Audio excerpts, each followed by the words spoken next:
이번 주와 다음 주는 우리 요한복음 잠깐 내려놓고요. 우리 언약궤, 이 법궤에 관한 우리 말씀을 좀 살펴보려고 합니다. 제가 왜 이 언약궤 얘기를 좀 하려고 하냐면 지금 우리가 역대상 우리 묵상하고 있죠. 예, 그래서 우리가 역대상 16장, 17장 보면서 이 다윗이 그 다윗성에 예루살렘에 뭐가 들어올 때 그렇게 기뻐했죠? 이 언약궤예요, 언약궤. 그래서 도대체 언약궤가 뭐길래 그렇게 다윗이 이렇게 기뻐하고, 그리고 그 언약궤를 통해서 이제 예배가 회복이 되어지고 레위인들이 회복이 되어지고 하는 역사들 우리가 지금 역대상에서 보고 있잖아요. 그래서 오늘 요 다윗 이야기를 먼저 할까 하다가 그 전에 있었던 요 사건을 이해해야 우리 언약궤를 좀 이해할 수 있을 것 같아서 오늘 사무엘상 4장, 또 이 이야기는 지난주 우리 주일 예배 때 홈리와 비느하스 이야기도 연결이 돼서 우리 요한복음 강해 잠깐 내려놓고 이번 주 다음 주 우리 언약궤 이야기를 우리 좀 살펴보고자 합니다. 그 성경에 이 언약궤, 그래서 사실은 출애굽기에는 법궤라고도 나오고요, 또 이게 증거궤라고도 하고, 또 이 사무엘상 역대상에서는 이 언약궤라고 말하기도 하고, 이게 뭐냐면은요, 여러분 그 성막 만들 때 이 사진입니다. 사진 좀 보여주실래요? 그래서 이게 언약궤죠. 법궤예요. 이 가로가 한 1.2m 되고요. 그리고 세로 높이, 그 다음에 그러니까 세로와 높이는 한 60cm 정도 되는 그러니까 상자예요, 상자. 재질은 나무인데 거기를 이 금으로 이렇게 쌓았죠. 금으로 쌓고, 그리고 이 상자이기 때문에 위에 뚜껑이 있어요. 그래서 뚜껑은, 그런데 여기에는 그 두 개의 이 그룹이라고 하는, 그러니까 그룹은 천사예요. 두 천사가 이렇게 날개를 쭉, 두 날개를 펴가지고 서로 마주보고 있고, 그래서 그 날개 아래로 어떤 공간이, 이렇게 평평한 공간이 있겠죠. 그래서 그것을 뭐라고 하냐면 이 속죄소, 속죄소라고 하는데, 그래서 대제사장이 이제 피를 뿌리는 곳이 이 속죄소 위죠. 그래서 죄를 속한다 해서 속죄소라고 하기도 하지만, 그것은 또 다른 이름은 시은좌, 하나님의 은혜가 임하는 곳 해서, 특히 구약 시대 때 이 법궤는 하나님의 임재의 장소이기도 하고 그 임재를 상징하는 것이죠. 그래서 이 대제사장이 하나님의 이 말씀, 하나님의 음성을 듣는 곳이 어디냐면 이게 속죄소였어요. 속죄소. 그래서 시은좌라고 하죠. 이것이 법궤인데, 근데 여러분 이 법궤가 뭐라고 하면 상자라고, 상자. 그러니까 이 안에 뭔가가 있었어요. 그렇죠? 그래서 그 다음 사진 보면 이스라엘 백성들이 광야 생활을 하면서 아주 중요한 그들의 삶과 직결된 세 가지의 물건들이 그 안에 들어있는데, 모세가 시내산에서 하나님의 법을 받았죠. 율법을 받았습니다. 그 대표적인 그 율법, 가장 중요한 율법이라고 할 수 있는 십계명 두 돌판, 이 돌판이 이 법궤 안에 들어가 있고요. 그리고 이스라엘 백성들이 광야에 40년 동안 그들이 광야 생활을 하면서 굶주리지 않고 먹었던 그게 뭐죠?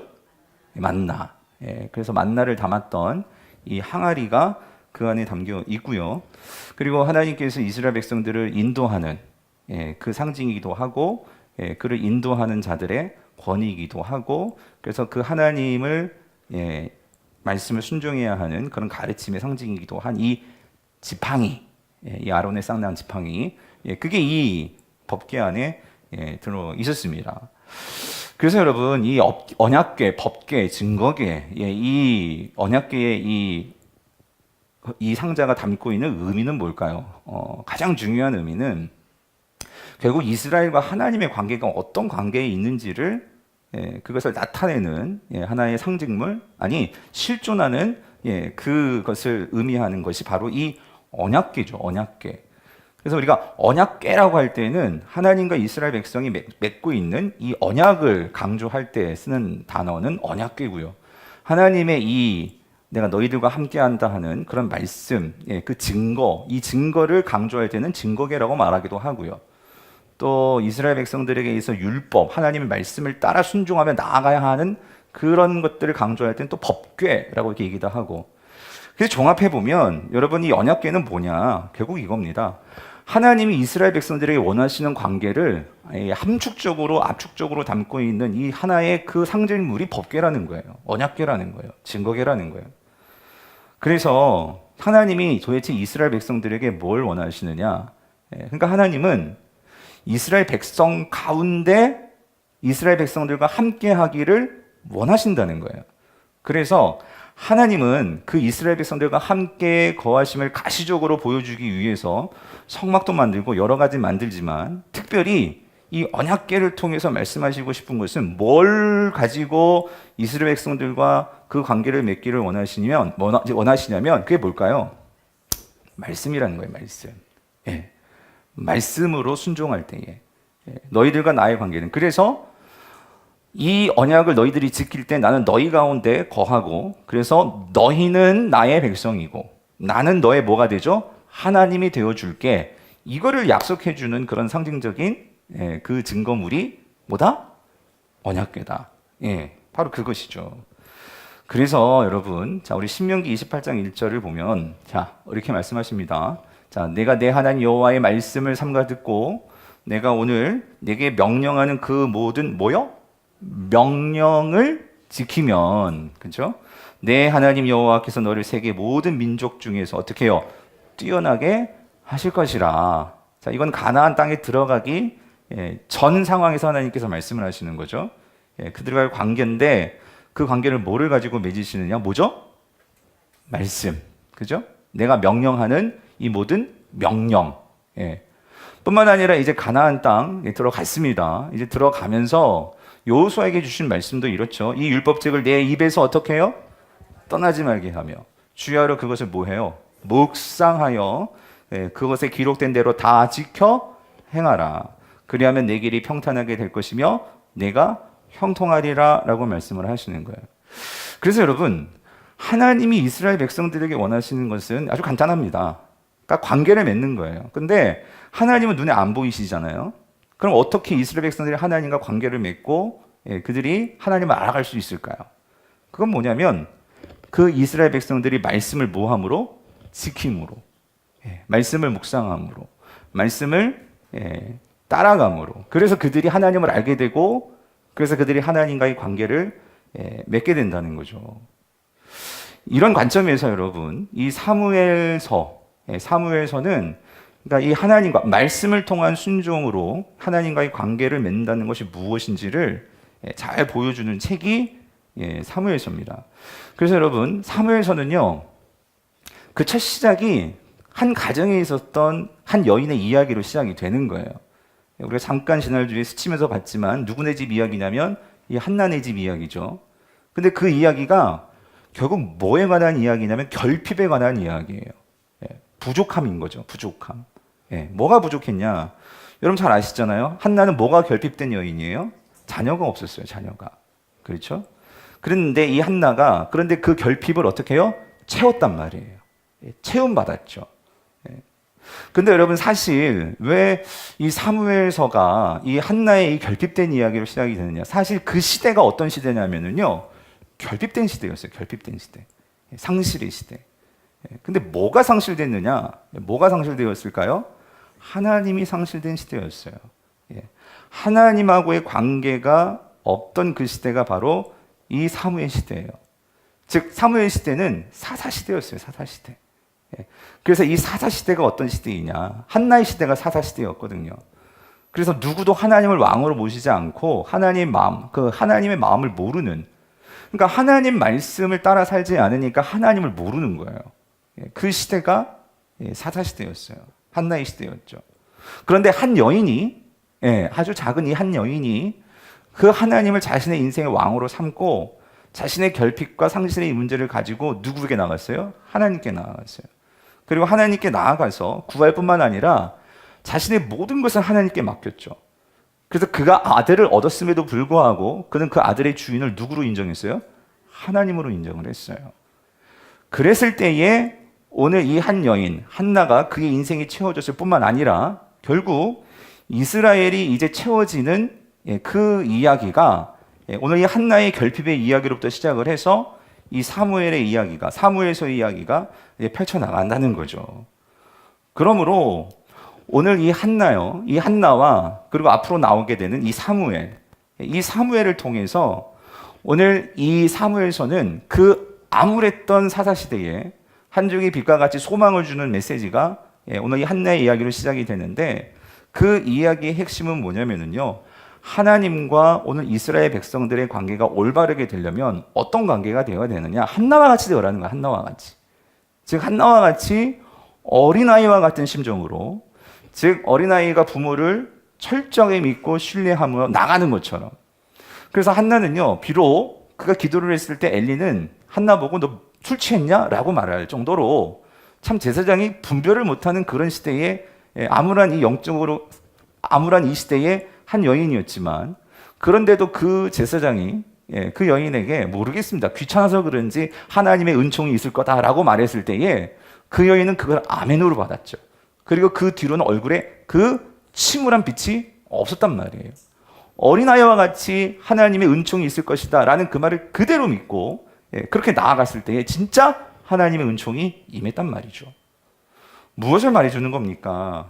오늘 아무도 이 하나님에게 마음 두지 않고 제사장조차도 하나님의 역사를 그냥 하나의 신화같이 그냥 있을 수도 있고 없을 수도 있고 그냥 그렇게 믿던 시대의 이 한 여인은 자신의 모든 것을 하나님께 두고 그 하나님을 신뢰했을 때에 하나님의 그의 인생을 채워짐의 역사를 봤단 말이죠. 뿐만 아니라 결국 이 여인을 통해서 나온 이 사무엘이요. 사무엘이 어떤 자이죠? 아무도 하나님의 음성을 듣지 못했던 그 시대에 엘리조차도 하나님의 음성을 듣지 못하는, 영적으로 눈이 멀어서 하나님을 보지도 못하는 그런 시대에 유일하게 하나님의 음성을 들었던 자가 누구예요? 사무엘이란 말이죠. 그 하나님의 음성을 듣고 그리고 그 하나님 말씀에 순종했던 그 한 사람, 이 사무엘이요.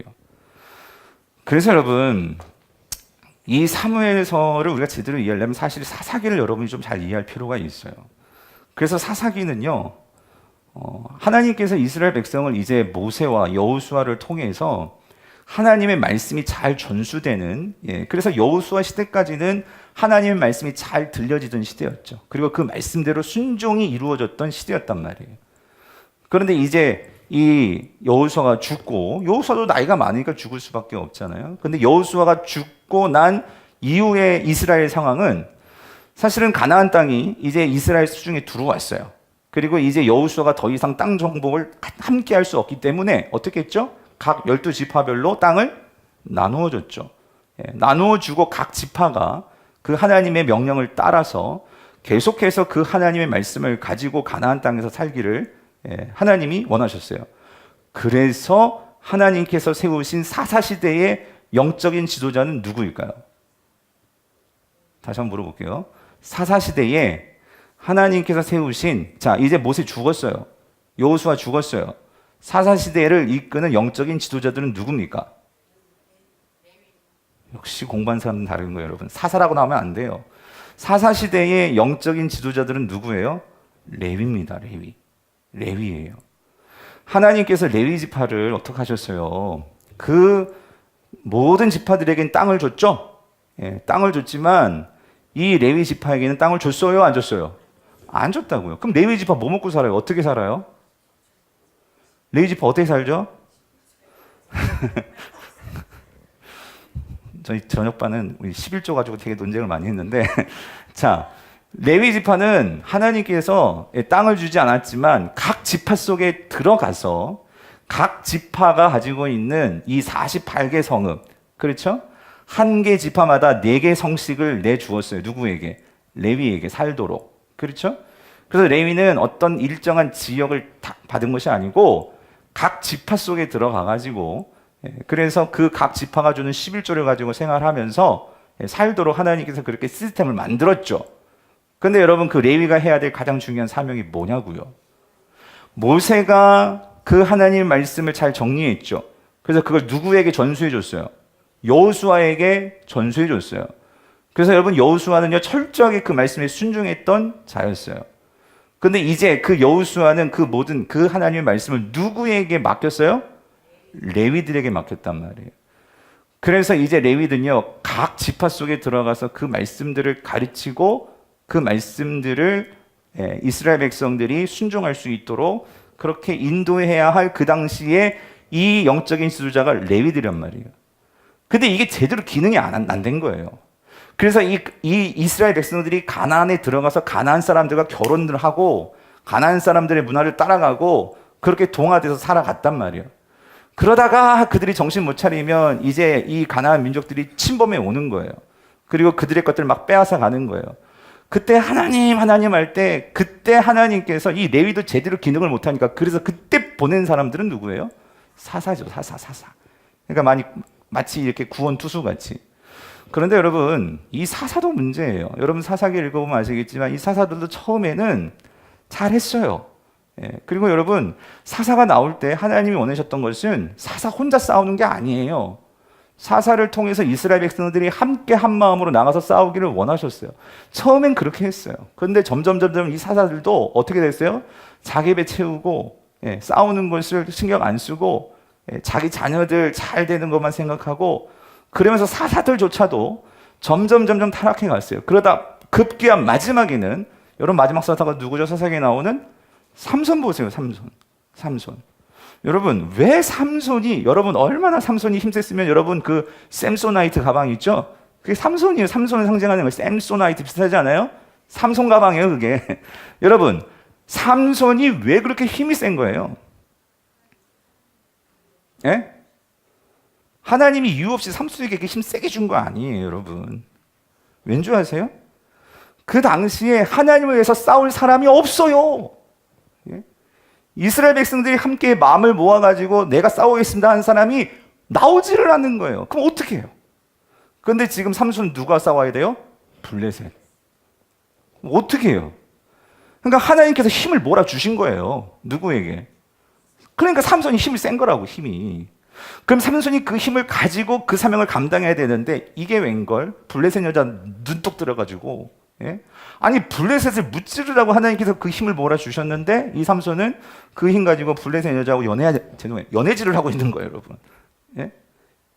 너무 화가 나서 좀 그렇게 표현했지만 아무튼 아니 그 말이 되냐고요. 그 힘을 가지고 이스라엘 위해서 써야 되는데 자기 자신을 위해서. 그러다가 결국 마지막에 정신 차리고 두 눈 다 뽑히고 목줄 무슨 소같이 목줄 끌려가지고 맷돌 돌리다가 그때 정신 차리고 마지막에서야 블레셋을 무찌르는 사람 참 비운의 역사. 근데 여러분 이 모든 것의 그 어그러짐이 뭐라고요? 하나님 말씀으로 이 관계가 다 깨어져 버린 이 시대. 그게 사사기란 말이에요. 사사기. 이런 사사기 결정판이 사사기 17장부터 18장 우리 공부했죠? 19장에서 21장 거기에서 이 레위인들이 그렇죠?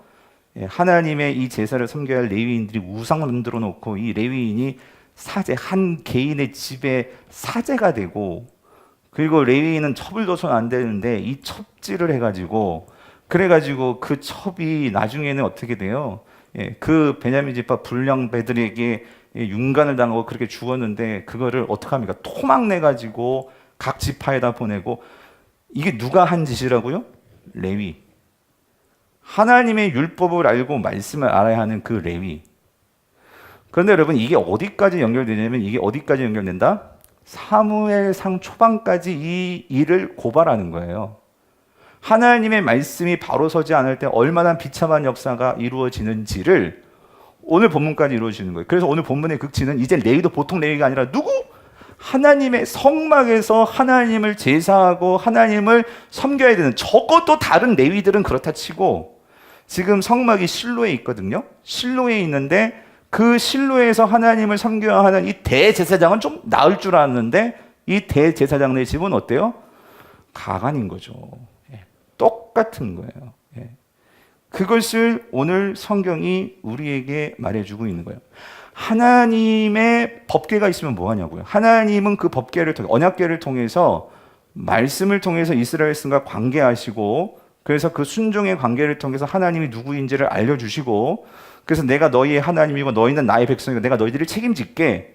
이게 하나님의 그 언약 관계인데 법궤가 있어도 언약궤가 있어도 이게 언약궤인지도 모르고 뭔지도 모르고 제사는 지내는데 자기 배 채우고 이러고 있는 이 이스라엘의 상황이에요.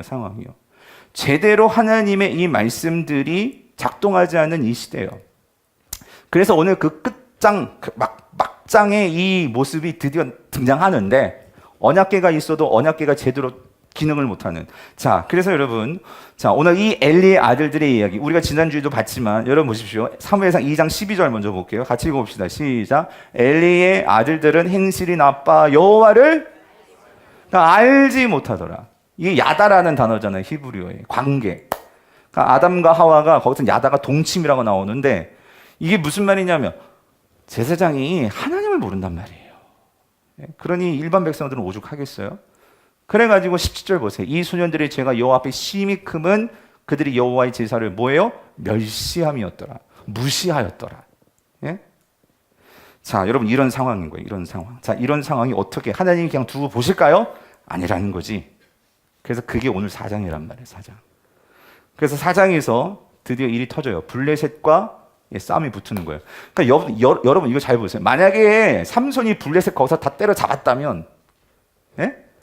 삼손이 만약에 이스라엘 백성들과 블레셋을 다 심판했다면 이런 일 없을 거라고. 그죠? 근데 하나님의 사명을 잊어버리고 그것을 미루고 했더니 결국 그것이 가시가 되는 거예요. 끝까지. 예. 사랑하는 성도님들, 미루면 안 돼요. 하나님하고 관계에서 여러분들 되겠지? 안 됩니다, 여러분. 여러분의 자녀의 구원의 문제도 그렇고, 우리가 정말 해결될 죄의 문제도 그렇고, 여러분 결판 내야 되는 여러분의 그때가 있어요. 근데 이 이스라엘 백성들은 눈에 보기에 크다고 해가지고 우리는 메뚜기야, 우리는 안 돼. 이것들이 결국 그의 모든 이스라엘 백성들의 삶에 끊어지지 않은 죄의 고리로 계속되는 반복의 이 죄의 순환의 역사. 이게 지금 엘리의 아들들, 이때까지도 블레셋이 계속 이렇게 힘들게 하고 있는 거예요. 예. 그래서 블레셋과 전쟁이 났네요. 그래서 자, 여러분 4장 1절 2절을 보세요. 이스라엘은 나가서 블레셋 사람들과 싸우려고 에벤에셀 곁에 진치고 블레셋 사람들은 아벡에 진쳤는데, 자, 어떻게 되었을까? 2절 보세요. 블레셋 사람들이 이스라엘에 대하여 전열을 벌이니라. 그 둘이 싸우다가 이스라엘이 블레셋 사람들 앞에서 어떻게 되었다고요? 패하였대. 지금 전쟁에서 지금 점점 지고 있는 거예요. 그래서 그들에게 전쟁에서 죽임을 당한 이스라엘 군사가 몇 명? 4,000명. 죽어가고 있는 거예요. 이걸 보고 있는 거예요. 죽어가는 거예요. 전쟁이 이러다가 결국 우리가 다 지겠다. 뭔가 손을 써야 될 것 같은데. 그래가지고 다급해진 이스라엘의 장로님들하고 이 제사장 홈리와 비느하스가 이 전투에 참여했었는데, 이 뭔가 문제가 있다. 우리 뭐가 문제일까? 본 거예요. 찾았는데, 근데 이들이 우리가 전쟁 이겨야 되잖아요. 그죠? 이겨야 되니까 왜 우리가 질까? 거기에 대해서 하나님께 묻는 게 아니고 왜 우리가 전쟁에서 지고 있지? 이걸 생각하면서 그럼 우리가 전쟁을 이기려면 어떻게 해야 되지? 그러면서 이들이 생각해낸 게 뭐냐면 4절이에요. 4절 같이, 이 4절은 같이 읽어볼게요. 시작. 이에 백성이 실로의 사람을 보내어 그룹 사이에 계신 만군의 여호와의 언약궤를 거기서 가져왔고, 엘리의 두 아들 홈리와 비나스는 하나님의 언약궤와 함께 거기에 있었더라. 그러니까 무슨 말이냐면 이 홈리와 비나스가 결국 언약궤를 가지고 전쟁터로 오는 거예요. 자, 이게 무슨 말이냐면 이들이 전쟁을 지고 있었어요.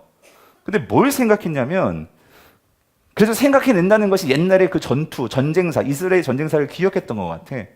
그런데 예전에도 여리고성이 무너지고 할 때 제사장들이 뭘 앞세우고 나갔냐면, 언약궤. 언약궤를 앞세우고 나갈 때는 전쟁에서 이겼단 말이에요. 아하, 우리가 언약궤를 두고 가서 그렇구나. 그래가지고 언약궤를 갖고 오면 이 전쟁에서 이기겠네. 그래가지고 홈리와 비느하스가 불러가지고 같이 이 언약궤를 가지고 온 거예요. 자, 그래 언약궤를 갖고 오니까 5절 보세요. 여호와의 언약궤가 진영에 들어올 때 이스라엘 백성들이 언약궤를 봤어요. 그러니까 어때요? 막 큰 소리를 외치며, 그렇죠? 땅이 어떻게? 이게 무슨 말이냐면, 이 전쟁 이겼다. 우리가 지금 전쟁에서 지고 있는 것은 뭐가 없었기 때문이야?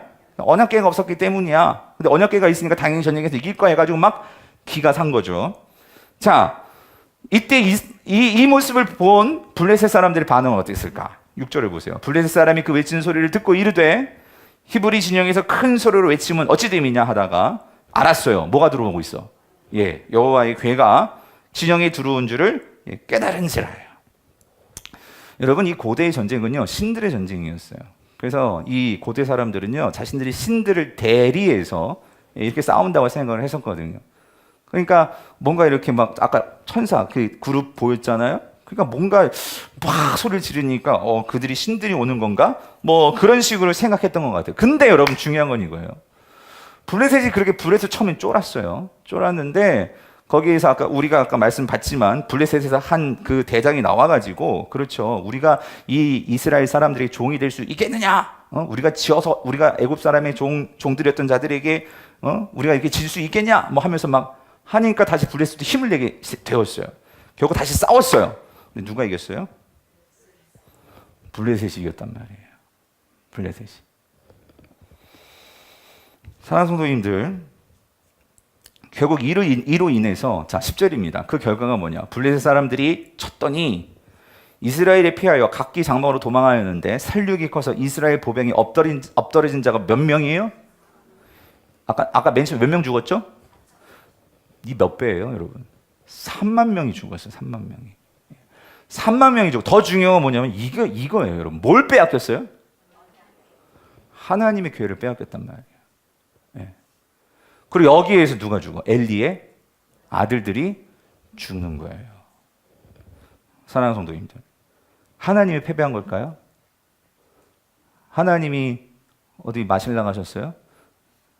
여러분, 언약궤를 빼앗기고 이스라엘 백성들이 거의 죽어나갔어요. 이스라엘 군병들이. 이거 왜 이런 일이 벌어진 걸까? 그래서 여러분 분명히 하나님께서 경고의 말씀을 주셨었어요. 그죠? 우리 엘리 대상에게, 제사장에게 뭐라고?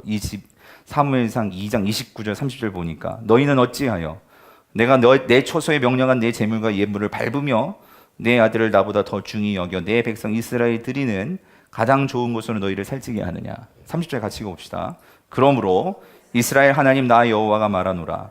내가 전에 내 집과 내 조상의 집이 내 앞에 영원히 행하리라고 하였으나 이제 나 여호와가 말하노니 결단코 그렇게 하지 아니하리라.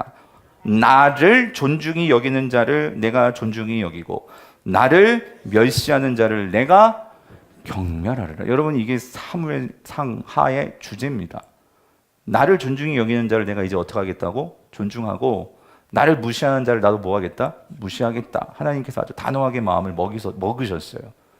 이 제사장들조차도 하나님 말씀 다 팔아먹고 잊어버리고 그렇게 하는 것을 보면서 하나님께서 이렇게 선포를 하신 거죠.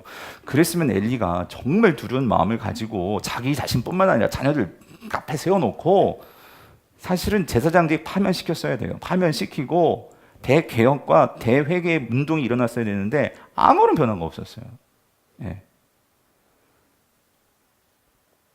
그랬을 때에 자 3장을 볼게요. 3장에 보니까 3장에서 하나님께서 이렇게 말씀하십니다. 사무엘에게는 뭐라고 말씀하시냐면 이렇게 말씀하시죠. 여호와께서 사무엘에게 이르시되 보라 내가 이스라엘 중에 한 일을 행하리니 그것을 듣는 자마다 두 귀가 울리리라. 내가 엘리의 집에 대하여 말한 것을 처음부터 끝까지 그날에 그에게 다 이루리라. 내가 그의 집을 영원토록 뭐 하겠대요? 심판하겠다고 그에게 말한 것은 그가 아는 뭐 때문? 죄악 때문이야. 그러니까 엘리가 죄를 알아요, 몰라요? 알아요. 아는데 그것을 돌이키질 않았단 말이에요. 근데 그 죄가 뭐냐? 이는 그가 자기 아들들의 저주를 자청하되 금하지 아니하였습니다. 그러므로 내가 엘리의 집에 대하여 맹세하기를 엘리 집의 죄악은 예물로나 영원히 속죄함을 받지 못하리라 하였노라 하셨더라. 예. 이 말은 다시 말하면 결국 하나님께서 새로운 이 시대에 레위를 세우시는 거예요. 레위의 사명을 감당할. 그게 누구예요? 사무엘이지. 사무엘을 세우겠다 선포를 하시는 거예요. 자, 근데 여러분 우리 다시 한번 점검해 봅시다. 왜 레위, 그 당시 레위의 대표라고 할 수 있는 엘리와 엘리의 이 아들들이 이 심판을 당하는 거냐? 그 죄가 뭐냐? 여러분 그 죄가 뭐예요? 그들은 하나님과 진정한 사귐이 없었어요. 하나님과의 관계가 없었다는 말이죠. 즉 다시 말하면 그들은 비록 하나님을 섬기는 그 직분을 맡았고 말씀을 받은 자인데 그들의 삶에서 하나님과의 관계에서 이 하나님을 자신의 삶의 주인으로 모시는 이 삶이 없었다는 거예요. 예배는 드렸지만 말씀도 있었을 거예요. 제사장들은 하나님 율법책이 있었어요. 그 당시 책은 귀한 거였잖아요. 그런데도 그들은 말씀에 대해서, 말씀을 통해서 하나님과 나의 그 바른 관계를 정립을 못했어요. 그들은 또 언약궤도 들 수도 있고 볼 수도 있고 그런 자들이 누구예요? 제사장들이었어요. 그런데 그게 그들의 삶하고는 아무런 상관이 없었어요. 머리는 아는지 모르겠지만 그들의 삶하고는 아무런 상관이 없었다고요. 사랑하는 성도님들, 이 시대에 우리가 진짜 회개하고 정신 차려야 될 것은 뭐냐면, 저도 마찬가지고요. 우리가 하나님의 말씀은 이제는 뭐 인터넷에서 뭐 책으로도 그렇고 뭐 말씀의 홍수 같아요. 홍수. 좋은 건 다 있어요, 이제는. 그런데 우리가 그런 언약궤를 가지고 있어요. 저도 있고 여러분도 다 있어요. 근데 정말 하나님 앞에서 잘 생각해 보시라고요. 그 언약궤가 저와 여러분의 삶 속에 어떤 관계가 진짜 있냐고요. 여러분. 그 언약궤 앞에서 나의 삶을 놓고 내가 하나님을 어떻게 정말로 관계하고 대우 맺고 세냐고. 자, 여러분 보십시오. 오늘 이 홈리와 비너스에게는 언약궤는 필요했어요. 그런데 이거는 하나님과의 관계에서가 아니라 오로지 자기가 뭐 이기려고 지금 갖고 나가는 거예요? 전쟁 이기려고. 하나님 몰라요. 하나님 모르고 마치 이런 거예요. 박유한 목사가 설교를 해야지만 주일에 여러분들이 저에게 이제 사례를 주고 하니까 저는 설교만 하면 되잖아요? 여러분도 바라는 거 설교 잘하는 목사 만나는 거 아니에요? 그러면 설교 잘 듣고 뭔가 이렇게 마음에 위로를 얻고 하면 되는 거 아니에요? 그럼 제가 기술적으로 그렇게 설교 만들어서 하면 되는 거예요. 여러분, 근데 그게 설교예요? 아니잖아요. 그렇죠? 여러분들도 마찬가지예요. 하나님 앞에서 우리가 말씀을 붙들고 사는 게 뭘 위한 거냐고요. 지금 이 제사장들은 하나님의 말씀을 가지고 하나님과의 관계 속에서 내가 하나님께 정말로 그 음성을 듣고 말씀을 듣고 순종하기 위해서 그게 아니고 내 사업, 내 자녀, 내 성공, 그래서 뭔가 문제 해결받고 풀리지 않은 이런 관계가 해결받고 필요하죠. 그렇지만 그게 본질은 아니란 말이죠. 오늘 이 제사장들은 다시 말하면 이런 거예요. 자신의 이익과 어떤 그것이 좋은 이익이든 나쁜 이익이든 어떻든 그들의 이 삶은 그러니까 좋은 것 위해서 그걸 위해서 하나님이 필요했던 거예요. 그러나 하나님은 좋은 것을 위해서 우리가 하나님을 추구하는 대상이 아니란 말이에요. 대상이. 어떤 우리의 어떤 수단을 위해서 내가 그렇게 이용할 수 있는 그런 대상이 아니란 말이에요. 하나님은.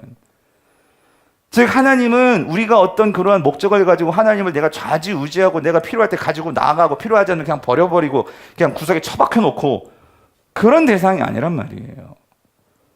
그런데 오늘 이들은 그런 하나님을 내가 마음대로 이렇게 움직일 수 있는, 내가 막 40일 40기도 하면은 막 하나님 뭐 내 기도 막 들어주셔야만 하고, 내가 금식 기도하면은 뭔가 하나님 막 그냥 내 기도대로 막 움직여야 되고 막 그냥 그런 분이 아니란 말이에요. 그래서 예수님이 말씀하신 거죠. 마태복음 6장 33절. 그런즉 너희는 먼저 그의 나라와 그의 의를 구하라. 그리하면 이 모든 것을 너희에게 더하시리라. 여기서 예수님이 말씀하시는 게 뭐예요, 여러분? 그의 나라가 뭐예요? 그의 의가 뭡니까? 관계예요, 관계. 관계.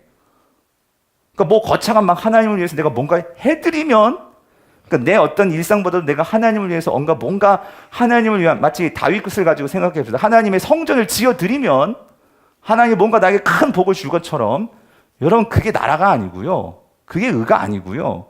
하나님이 원하시는 것은 바른 관계입니다. 바른 관계예요. 바른 관계. 나라라는 것은 내가 하나님의 다스림을 받아야 돼요. 하나님의 다스림을 받아야 된다고. 내가 하나님의 통치를 받아야 된다고. 나의 의가 죽어야 된다고. 그리고 누구의 의가 하나님과의 관계에서, 바른 관계에서 내가 하나님께 순종하고 하나님께 하나님 신뢰해야 합니다. 당신의 뜻이라면 하늘에서 뜻이 이루어진 것 같이 땅에서도 이루어질 것을 믿고 나는 하나님의 뜻을 따라갑니다. 이게 돼야 되는데 내 고집, 내 주장 내세우면서 하나님 나를 따라오십시오. 그래서 지금 법궤 가지고 나갔더니 법궤마저도 어떻게 했다고요? 잃어버린 거예요, 여러분. 사랑하는 성도님들, 우상 숭배하고 하나님을 섬기는 것의 차이가 뭘까요? 섬기는 것은 비슷합니다. 우상을 섬기는 거나 하나님을 섬기는 거나. 근데 여러분 중요한 차이는 뭐죠? 누가 주인이냐는 거예요. 누가 주인이냐. 우상 숭배의 핵심은 누가 주인일까요? 내가 주인인 거예요. 내가. 내가 그 우상을 좌지우지하고 싶은 거예요. 뭘 통해서? 나의 정성을 통해서, 나의 노력을 통해서, 나의 어떤 물질을 통해서. 여러분, 왜 바알 종교의 하나의 그 가지인 이 몰렉 종교요? 왜 자신의 자녀를 드립니까? 예? 그거를 드려서라도 뭐예요? 내가 그 신을 조종하고 싶은 거예요. 예. 여러분, 그러니까 자녀를 드리겠지. 누가 자녀를 드리겠습니까? 예. 오늘 하나님은 자녀를 원하지 않아요. 하나님 그런 거 원하지 않아요. 하나님은 그래서 조종되실 분이 아니란 말이에요. 예. 그러면 뭐예요? 하나님은 우리가 어린아이 같이 하나님께 나아가기를 원하시는 거예요. 제가 누누이 지금 역대상 우리가 큐티하면서 말씀드려, 하나님 우리의 완전을 원하시지 않으세요. 하나님 우리의 뭘 원하신다고요? 태도를 원하신다고요. 태도. 그 태도 가운데 하나가 바른 순종이죠. 순종. 하나님이 원하시는 것은 그 태도예요. 태도. 여러분, 예수님이요, 누가복음 10장을 주셨어요. 누가복음 10장 21절에서 이렇게 말씀하셨어요. 같이 읽어볼게요. 누가복음 10장 21절 같이 읽어봅시다. 시작. 그때에 예수께서 성령으로 기뻐하시며 이르시되 천지의 주제이신 아버지여, 이것을 지혜롭고 슬기 있는 자들에게는 숨기시고 어린 아이들에게는 나타내심을 감사나이다. 옳소이다. 이렇게 된 것이 아버지의 뜻이니이다. 이게 무슨 말이냐면, 그러니까 예수님께서 바리새인들이 막 자기 잘났다고 막 말씀 가지고 막 예수님을 시험하고 막 그랬단 말이에요.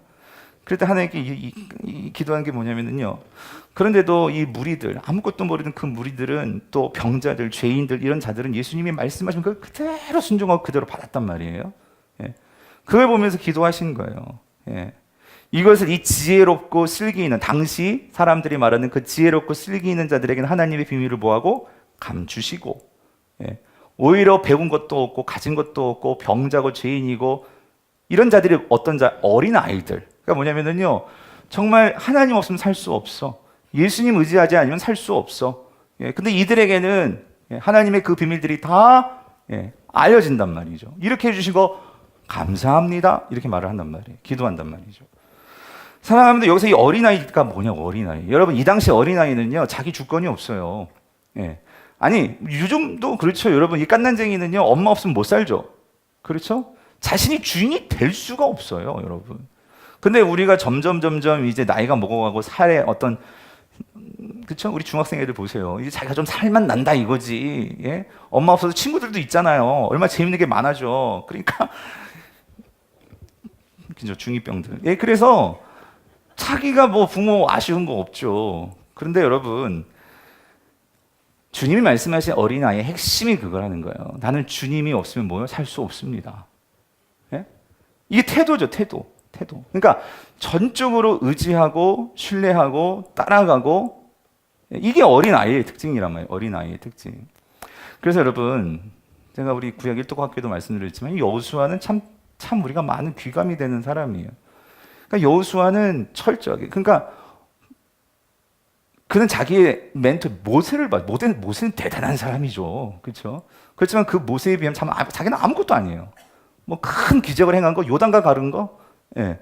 글쎄 그것도 자기가 가른 게 아니잖아요. 모세는 자기가 지팡이로 갈랐어. 물론 하나님이 갈랐지만 어쨌든 멋지게 가가지고 내렸을 때 이게 갈라지잖아요, 그렇잖아요? 근데 요단강은 제사장이 먼저 들어갔을 때에 갈라졌단 말이에요. 그러니까 여호수아는 만약에 자기 자신과 여호수아가 만약에 모세 콤플렉스가 있었으면 정말 문제가 더 많을 그럴 사람이 되겠어요. 근데 여호수아는 그런 게 안 보여. 근데 여호수아는 철저하게 뭐만 따라갔냐면 말씀만 따라갔어요. 예. 그랬을 때에 여러분, 이 여호수아가 참 대단한 게요, 이 여호수아의 사명은 전쟁하는 거였거든요. 가나안에 들어가서. 근데 여호수아 11장에 보면 이 가나안 북방 민족들하고 이제 전쟁을 해요. 메론 물가에서 전쟁이 있는데 여기서요, 아주 우리가 주목할 한 사건이 있어요.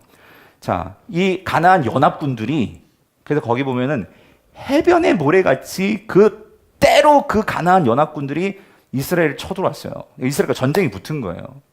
여러분 생각해 보세요. 한 종족도 아니고 이 가나안이 연합해가지고 이스라엘 쳐 죽이겠다고 그렇게 몰려오는데, 예? 바다의 모래알같이, 이게 얼마나 많은 수였겠어요?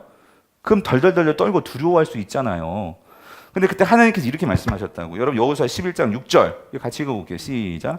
여호와께서 여호수아에게 이르시되 그들로 말미암아 두려워하지 말라. 내일 이맘때에 내가 그들을 이스라엘 앞에 넘겨주어 몰살시키리니 너는 그들의, 여기 잘 보세요, 말 뒷발의 힘줄을 끊고 그들의 병거를 불사르라 하셨어요. 예, 이게 무슨 말이냐? 그러니까 내가 너와 함께 할 때 두려워하지 말고 일단 싸워. 그리고 싸우고 나서 만약 이기게 되면 전쟁 노획물이 있잖아요. 그렇죠? 그런데도 그거 다 불태워. 말, 힘줄 다 끊어. 이렇게 말씀하셨단 말이에요. 이게 무슨 말이가? 그러니까 순종해서 싸웠어요. 싸웠는데 어떻게 된 줄 아세요? 진짜 승리했어요. 승리를 했는데 얼마나 많은 연합군이 쳐들어왔으면 여러분 생각해 보세요. 그 전쟁 노획물들이 있는데 그 가운데 말들이 엄청 많았어요. 말. 그리고 뿐만 아니라 뭐가 있었다고요? 병거. 여러분 이 말과 병거는요. 오늘날 만약에 현대전에서 만약에 비유하면 이건 탱크예요. 탱크. 네? 보병이 아무리 쫓아가도요. 탱크로 밀고 지나가면은요. 이거 게임이 안 되는 전쟁이란 말이에요. 근데 이것들을 얻었어. 그러면 일단 전쟁을 했으니까. 근데 여러분 인간적으로 이 전쟁이 끝난 게 아니라 계속 싸워가야 돼요. 그러면 전쟁적으로 계산해 보세요. 내가 앞으로 계속 전쟁해야 되는데 이 말들 죽이는 거 아깝지 않아요, 여러분? 그렇잖아요, 장로님. 탱크는, 병거는 이거 얼마나, 아니 하나님 우리가 어차피 가나안 민족 다 몰아내야 되니까 이거 있으면 우리가 정말 전쟁에서 승리할 수 있겠습니까? 한번 하나님 다시 한번 생각해 주시면 안 되겠어요? 이럴 수도 있잖아요. 여호수아를 보세요. 11장 9절. 여호수아가 여호와께서 자기에게 명령하신 대로 행하여 그들의 말 뒷발의 힘줄을 어떻게 해요? 끊고 해요. 끊고. 여러분 얼마나 아깝지 않아요, 여러분? 그 말들의 힘줄을 끊고 그렇다고 쳐. 병거는 어떻게? 그들의 병거를 뭐 했다고? 불살랐다고.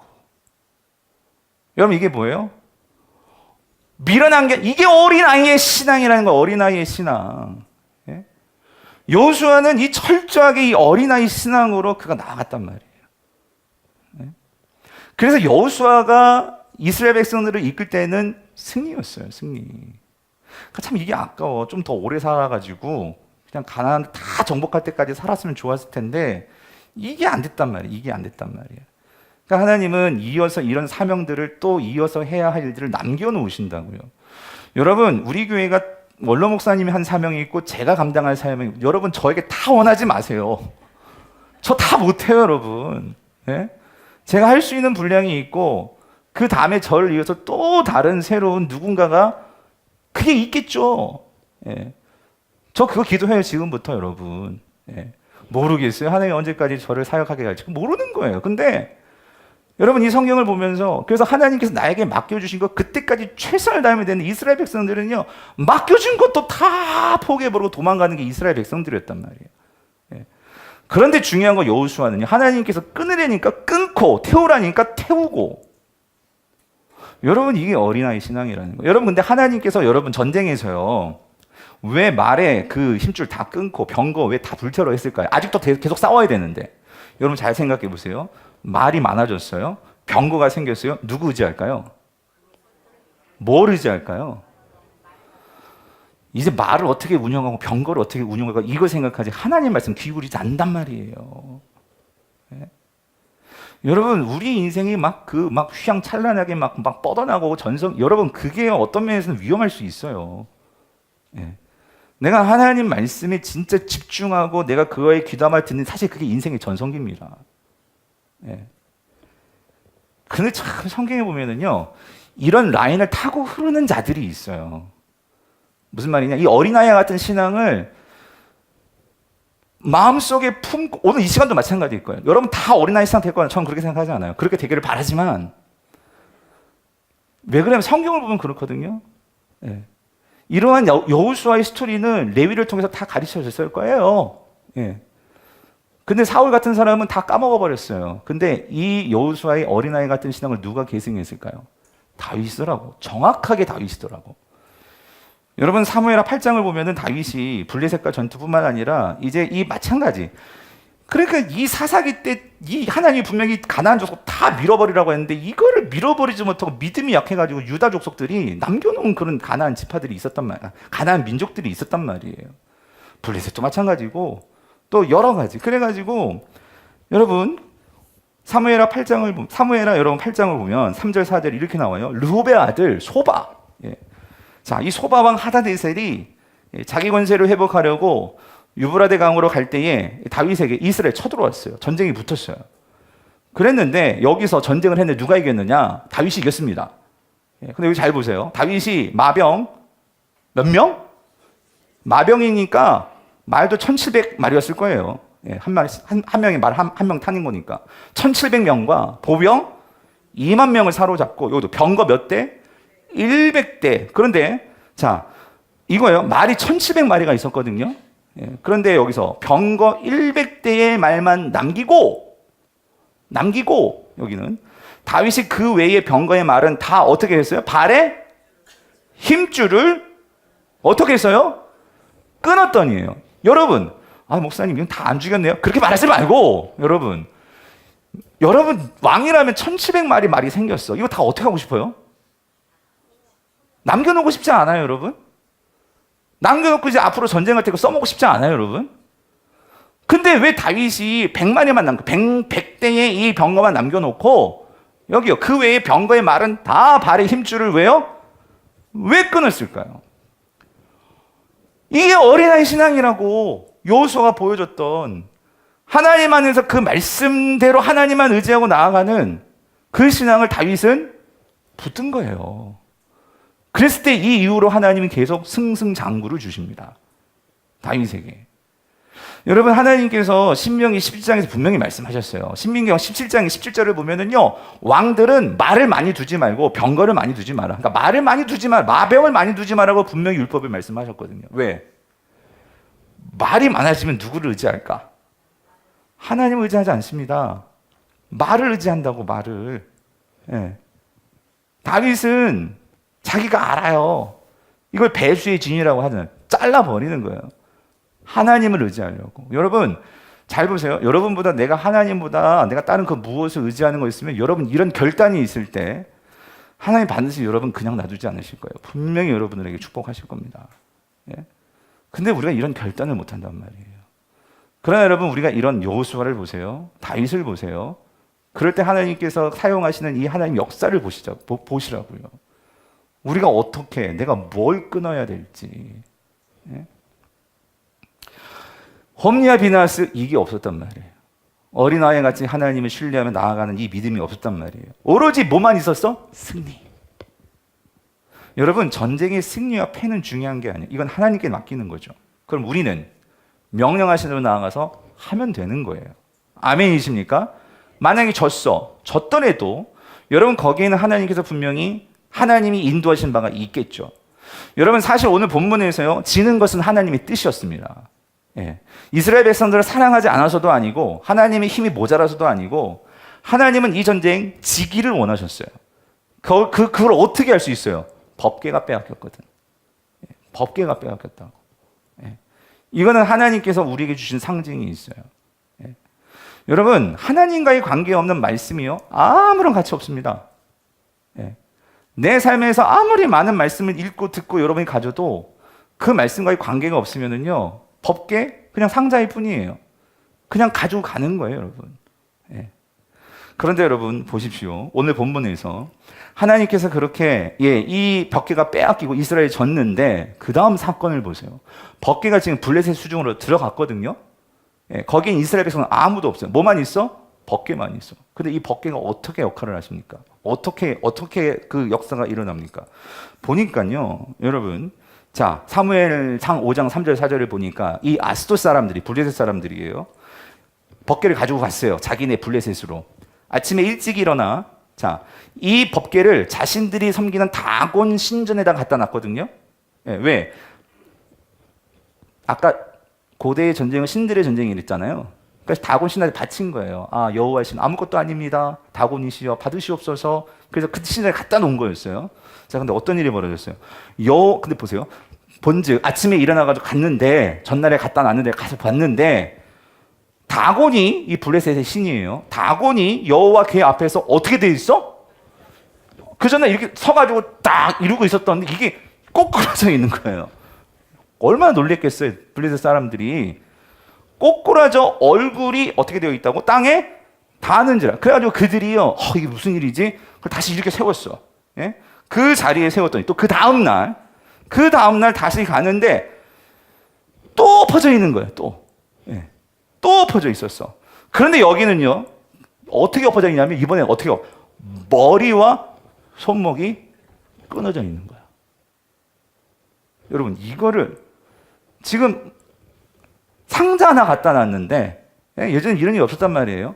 상자 하나 갖다 놨는데 그 자신들의 신의 목이 끊겨나가고 손이 끊겨나가고, 이 일을 블레셋 사람들이 본 거예요. 그걸 뭐만 남았더라? 몸뚱이만 남았더라. 여러분, 이걸 봤을 때 지금 블레셋 사람들 어떤 생각이 들었을까요? 얼마나 두려웠겠어요. 그렇죠? 여러분, 법궤는요, 어떤 관계를 맺느냐에 따라서, 비록 이들은 하나님을 믿지 않는 관계였지만 하나님은 이들에게는 분명히 하나님의 임재를 보여주길 원했던 거예요. 그렇죠?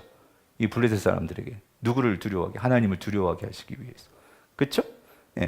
그래서 오늘 이 하나님께서요, 이 블레셋 사람들에게 분명히 보여주시는 거죠. 뭐를? 내가 진짜 신이다. 그렇죠? 이거를 그들에게 보여주시는 거예요. 사랑하는 성도님들, 어떤 법궤가요, 지금 전쟁을 이기려고 그렇게 작용한 게 아니고 법궤 그 존재로서 존재의 의미요. 법궤는 하나님의 임재의 상징이고 하나님의 권능을 나타낼 수 있는 그 법궤란 말이에요. 이것이 제대로 작용하고 제대로 작동하면 그 어떤 것도 이것을 능가할 수 없는 그 하나님의 능력의 보고고 능력의 상징이 법궤란 말이에요. 근데 이거를 이스라엘 백성들이 알았다? 몰랐단 말이에요. 하나님의 아무런 상관없이 그 법궤를 가지고 그렇게 이용하려 할 때는 아무런 능력도 나타나지 않는데, 오늘 하나님께서 블레셋에서 그 역사와 권능과 존귀함을 나타내시는 거죠. 그러니까 어떻게 된 줄 아세요? 이들이 그걸 알고 자기들이 옮겨다 줍니다. 법궤를 이스라엘 백성들이 옮기는 게 아니라 그들이 옮겨다 주는 거예요. 유다 지경으로. 7장이에요. 기럇 여아림 사람들이 와서 여호와의 궤를 옮겨 산에 사는 아비나답 집에 들여놓고 그의 아들 엘리야사를 거룩하게 구별하, 엘리야사를 레위 지파입니다. 여호와의 궤를 지키게 하였더니 궤가 기럇 여아림에 들어간 날부터 20년 동안 오래 있은지라. 이스라엘 온 족속이 여기요 여호와를 어떻게 돼요? 여호와를 사모하니라. 7장 1절에서 2절이에요. 다시 한번 띄워줘 보세요. 이 여호와를 뭐 했다고요? 사모하니라. 사랑하는 성도님들, 이스라엘 백성들은 오로지 자기 전쟁의 승리만을 위해서 그 법궤를 가지고 날 때는 아무런 일도 일어나지 않았었어요. 그런데 이것이 하나님의 존귀와 영광이 제대로 드러날 때에, 그리고 그것을 하나님 몰랐던 그 이스라엘 백성들의 적이었던 블레셋이 그거를 알고 그들이 옮겨 놓았어요. 그랬을 때 드디어 이스라엘 백성들이 아무도 가르쳐주지 않았던 이 법궤가 이런 거구나 라는 것을 그들이 알게 되었을 때에 드디어 그들이 뭐 한다고? 여호와를 뭐 하니라? 사모하니라. 사랑하는 성도님들, 우리가 사모할 게 이거라면 여호와의 영광을 봐야 돼요. 여호와의 영광을. 내 목적에 따라서 움직이시는 하나님의 영광이 아니라 하나님 그분 자체의 영광과 존귀가 드러날 때 우리는 거기에 대해서 경배할 수밖에 없어요. 사랑하는 성도님들, 오늘 우리가 예배 때마다 말씀을 읽을 때마다 이 하나님의 영광이 나타나게 하여 주시옵소서, 우리가 이거를 기도해야 된단 말이에요. 이거를 사모하니까 드디어 여러분, 이 시대에 하나님의 말씀의 종이었던 이제 사무엘이요, 이런 백성들을 이끌고 하나님의 말씀으로 인도해 나가기를 시작을 합니다. 그렇게 인도해 나갈 때에 어떤 일이 벌어지죠? 여러분 3절, 7장 3절, 사무엘이 이스라엘 온 족속에게 말하여 이르되 만일 너희가 전심으로 여호와께 돌아오려거든 이방신들과 아스다롯을 너희 중에서 어떻게 해요? 제거하고, 이게 바알이란 말이에요. 바알들을 제거하고 너희 마음을 누구께로? 여호와께로 향하여. 누구만을 섬기라? 그만을 섬기라. 이거 여호수아가 그때 얘기했던 거예요. 나와 네 집은 하나님 섬길 건데 너희들 누굴 섬길래? 하나님만 섬기겠습니다. 그랬을 때 하나님의 영광이 있었단 말이에요. 근데 이거 다 까먹고 살아가고 있었어. 다 까먹고. 그런데 오늘 이 하나님의 영광이 들려지고 보여지게 되었을 때 그들이 하나님 앞에서 이 사무엘이 말한 거죠. 여호와만 섬기라. 그리하면 너희를 누구 손에서? 블레셋 사람의 손에서 건져내시리라 이렇게 말을 하니까 그들이 봤잖아요. 뭘 봤어? 하나님의 영광을 봤잖아. 그렇죠? 그리고 그 옛날 여호수아를 통해서 그들의 역사 속에서 하나님의 이 하나님만 섬기겠습니다라고 세계문약했을 때 하나님께서 그들과 함께했던 역사들을 분명히 사무엘이 가르쳤을 거예요. 그거를 들었을 거 아니에요. 그랬을 때 이들이 뭐라고 얘기한 줄 알아요? 4절 보세요. 이에 이스라엘 자손이 바알들과 아스타롯을 어떻게? 제거하고. 여기 중요해요. 누구만 섬기니라? 여호와만 섬기니라. 사랑하는 성도님들, 이게 바른 관계란 말이에요. 여호와만 섬기니라. 사랑하는 성도님들, 법궤도 중요하고 예배도 중요하고 헌금도 중요하고 봉사도 중요하고 기도도 다 중요해요. 그렇지만 중요한 건 이거. 여러분, 그게 하나님과 무슨 관계가 있냐고요. 여러분의 삶에 그것이 무슨 관계가 있냐고요. 내가 하나님을 알고 하나님과 함께하는 그 삶을 위한 것입니까? 아니면 하나님의 마음 없이 단지 어떤 종교의 행위로 내가 어떤 하나님을 위한다 하면서도 어떤 내 주장, 내 생각, 나의 어떤 그 무엇이 더 앞서가는 혹시 그것은 아니냐고요.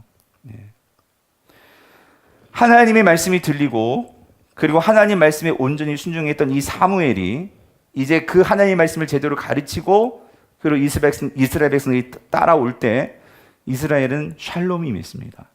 평강이 임했어요.